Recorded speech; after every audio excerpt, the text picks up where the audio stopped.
Hey guys, if you are visiting my channel for the first time, so here you will find a dance video vlog trip. नमस्कार मित्रांनो, महाराष्ट्राच्या कोकणात सिंधुदुर्ग जिल्ह्यातील आंबोली घाटाच्या कुशीत लपलेलं एक रहस्यमय आणि अद्भुत ठिकाण, जिथे निसर्ग, अध्यात्म, इतिहास यांचा अनोखा संगम पाहायला मिळतो. आज आपण जाणार आहोत हिरण्यकेशी मंदिराच्या सफरीवर.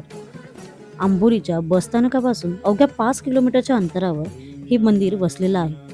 पण हा फक्त प्रवास नाही, तर हा एक वेगळाच अनुभव आहे. मंदिराकडे जाण्याआधी आपण ज्या पुलाजवळ पोहोचतो, तिथून पुढे सुरू होतो जवळपास 1 किलोमीटरचा निसर्गरम्य प्रवास. पायी प्रवास. या वाटेवरून चालताना एका बाजूला खळखळणारी वाहणारी नदी, छोट्या धबधब्यांचे मधुर आवाज, स्वच्छ झरे आणि हिरव्या गार झाडांची रांग आपलं स्वागत करत असते.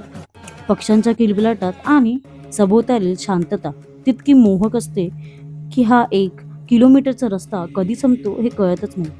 हळूहळू आपण मंदिर परिसरात पोहोचतो व समोर दिसतं हिरण्यकेशी देवी, भगवान शिव यांना समर्पित असलेले एक सुंदर मंदिर. मंदिराच्या शिखरावर विराजमान असलेले शिवस्वरूप आणि आजूबाजूला निसर्ग यामुळे वातावरण आणखी पवित्र वाटते. हिरण्यकेशी या नावाचा अर्थ होतो सोन्यासारखे केस असलेली. स्थानिक आख्यायेनुसार हे नाव देवी पार्वतीच्या एका रूपाशी संबंधित आहे. असेही मानले जाते की देवी पार्वतीसाठी भगवान शंकरांनी येथे गंगेचा प्रवाह निर्माण केला आणि त्यातूनच हिरण्यकेशी नदीचा जन्म झाला. पण या मंदिरामागे आणखी एक रहस्यमय कथा सांगितली आहे. अनेक वर्षांपूर्वी रामकृष्ण विनायक पेंडसे नावाचे एक व्यापारी होते. व्यवसायात त्यांना सतत अपयश येत होते. एके रात्री त्यांना स्वप्नात दिव्य दर्शन झाले. त्या दर्शनात त्यांना आंबोलीचे पूर्व दिशेला असलेले महादेवाच्या स्वयंभू स्थानाचे शोध घेण्यास सांगितले. दुसऱ्या दिवशी त्यांनी त्या ठिकाणाला शोध घ्यायला सुरुवात केली.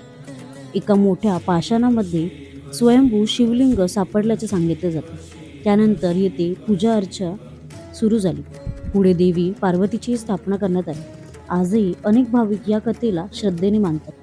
या मंदिराचे सर्वात मोठे वैशिष्ट्य म्हणजे हिरण्यकेशी नदीचा उगम.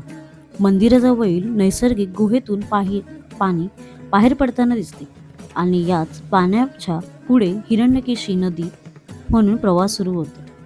मंदिराच्या जवळील ही नैसर्गिक गुहा हिरण्यकेशी नदीच्या उगमासाठी प्रसिद्ध आहे. स्थानिकांच्या माहिती 250 ते 300 मीटरपर्यंत आत गेल्याचे सांगितले जाते. मात्र तिचा संपूर्ण विस्तार आजही स्पष्टपणे नोंदवला नाही. आम्ही त्या गुहेच्या आत बरंच पुढे गेलो. आतमध्ये पार्वती देवीची मूर्ती दिसली. त्यानंतर अजून एक अरुंद आणि अंधारी गुहा पुढे जाताना दिसली.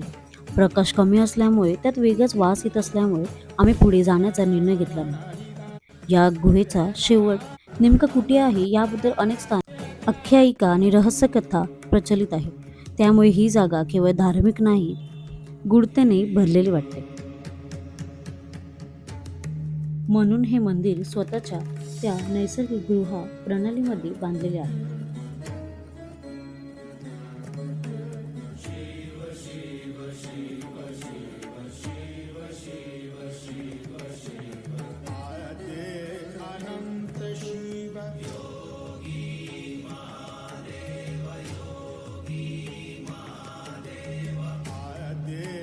आम्ही तसेच मागे फिरलो आणि मातेचं दर्शन घेऊन गुहेच्या बाहेर पडलो.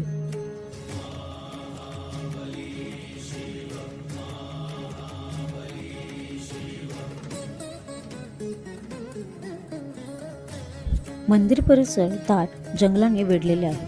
येथे शिवलिंग, गणेश मूर्ती आणि हिरण्यकेशी देवीची मूर्ती पाहायला मिळते.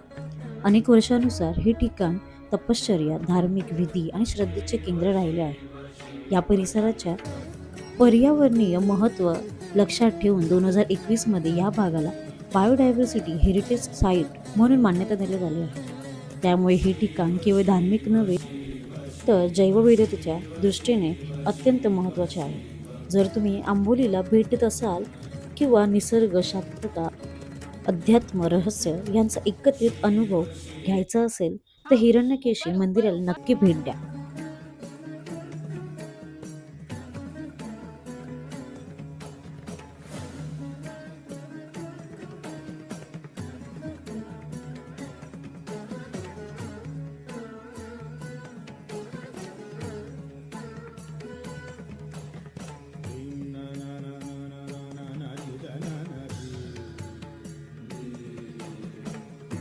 आणि आता डोळे बंद करून तुम्ही तिथेच आहेत असा आभास करा आणि तुमच्या डोळ्याने हा सुंदर असा परिसर टिपून घ्या. पुन्हा एकदा मंदिराला भेट देऊन आपण पुढच्या वाटचालीकडे जाऊ.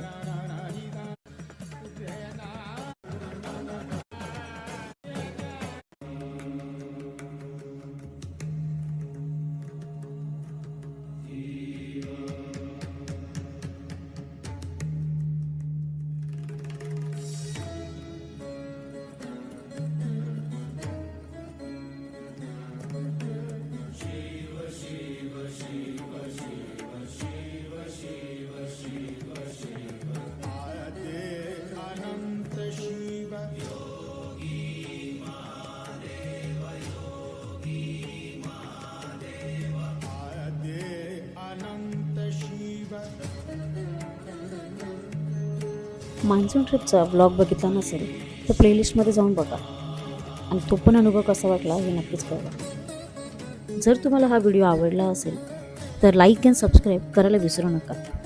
कमेंटमध्ये नक्कीच कळवा आणि अशा व्हिडिओसाठी बेल आयकॉन प्रेस करा. लवकरच भेटू आपण नव्या व्हिडिओमध्ये. Thank you so much. Like and subscribe my channel. Keep smile, think positive.